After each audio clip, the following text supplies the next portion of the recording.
හිතවතුනි වෘත්තීයමය වශයෙන් ගත්තොත් ගුරුවරයෙක් වුණාට මොහු මාර වැඩක් කරනවා. ඒ තමා මොහුට හැකියාව තිබෙනවා ගණන් පිළිබඳව විරුදුවෙන් කියන්නට. ගණිතයේ උගන්වන්නේ විරුදුවෙන්. දවසක් උගන්වන පාඩමක් විනාඩි 20න් ඉගැන්වීමට හැකියාවක් තිබෙනවා. විනාඩි 20කින් විරුදු තාලයෙන් තමයි උගන්වන්නේ. එහෙනම් දැන් අපි ප්‍රේක්ෂක බලන්නදී මොකද්ද මේ කොහොමද මේ විරුදුවෙන් කියන්නේ ගණිතය කොහොමද විරුදුවට අරන් තියන්නේ කියලා.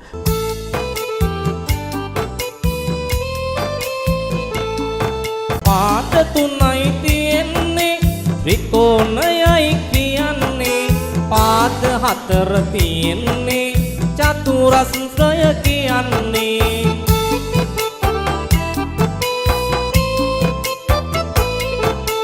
පාද පහයි තියෙන්නේ පංචාශ්‍රය කියන්නේ පාද හයයි තියෙන්නේ ෂඩාශ්‍රයයි කියන්නේ